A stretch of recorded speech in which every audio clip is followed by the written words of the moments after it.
summons is served personally shall, if required by serving officer, sign a receipt thereupon the back of the other duplicate. അങ്ങനെ ഒരാൾക്ക് summons കൊടുത്താൽ, summons അയാളുടെ കയ്യിൽ കൊണ്ട് കൊടുത്താൽ ഒരു കോപ്പി അയാൾക്ക് കൊടുക്കണം, മറ്റേ കോപ്പിയുടെ ബാക്കിൽ എന്ത് ചെയ്യണം, ഒപ്പിട്ട് വാങ്ങണം. ഒപ്പിട്ട് വാങ്ങിയിട്ട് അത് എവിടെ കൊണ്ട് കൊടുക്കണം, കോടതിയിൽ കൊണ്ട് കൊടുക്കണം. അതിനാണ് ഡ്യൂപ്ലിക്കേറ്റ് ഡ്യൂപ്ലിക്കേറ്റ് എന്ന് പറഞ്ഞത്. ഒറിജിനലും ഡ്യൂപ്ലിക്കേറ്റും എന്നല്ല അർത്ഥം, രണ്ട് കോപ്പി എന്നാണ് അർത്ഥം. ഓക്കെ, അടുത്തത് summons, serving of summons on the corporate bodies, firms and society. ഒരു വലിയ ഒരു സ്ഥാപനത്തിലേക്ക് എങ്ങനെ സമൻസ് കൊടുക്കാം? ഇത് വ്യക്തിക്ക് കൊടുക്കുന്ന കാര്യമാണ് പറഞ്ഞത്. ഇനി സ്ഥാപനത്തിൽ serving a summons on company or corporation may be affected by serving its on a director. ഒന്നുകിൽ ഡയറക്ടർക്ക് കൊടുക്കണം, അല്ലെങ്കിൽ മാനേജർക്ക് കൊടുക്കണം, അല്ലെ സെക്രട്ടറിക്ക് കൊടുക്കണം, അല്ലെങ്കിൽ other office of a company or corporation.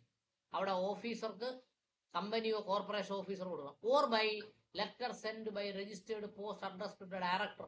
Summons registered post അയച്ചാലും മതി. ആർക്ക്? ഡയറക്ടർക്ക്, മാനേജർക്ക്, സെക്രട്ടറിക്ക്, other officer for company or corporation of India. മനസ്സിലായോ? In which case the service shall deemed to have been effected when the letter would arrive the ordinary course of post. അപ്പൊ നമ്മൾ registered തപാൽ അയച്ചാൽ അവിടെ ചെന്ന് കഴിഞ്ഞാൽ അതിനല്ലേ അക്നോളജ്മെന്റ് തിരിച്ചു വരട്ടെ എന്ന് പറയുന്നു. ഹൈക്കോടതിയൊക്കെ ഞങ്ങൾ കേസിന് ഹാജരാകുമ്പോൾ ഇവിടുന്ന് പോസ്റ്റ് പോയാൽ അക്നോളജ്മെന്റ് തിരിച്ചു വരുന്നത് വരെ പറയാം, സർവീസ് നോട്ട് കംപ്ലീറ്റഡ്, അക്നോളജ്മെന്റ് തിരിച്ചു വരട്ടെ, അടുത്ത ആഴ്ചത്തേക്ക് വെക്കാം. അപ്പൊ അവിടെ ചെന്ന് കഴിഞ്ഞാൽ അവർ വാങ്ങിയാലും ഇല്ലെങ്കിലും വാങ്ങിന്ന് കണക്ക് കൂടും. നോക്കിയാ അവസാന സെൻസ് നോക്ക്.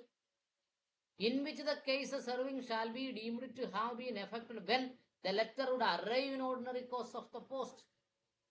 Explanation. In section, company means a body corporate, or corporation means a corporate incorporated company or other body corporate, society registered under society registration. മനസ്സിലായല്ലോ?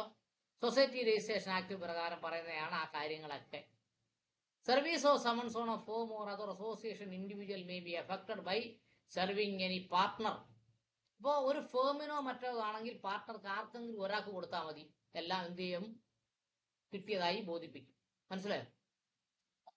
ഓക്കെ, പിന്നെ അതിനകത്ത് വേറെ കാര്യങ്ങളൊന്നും കൂടുതൽ പറയുന്നില്ല കേട്ടോ.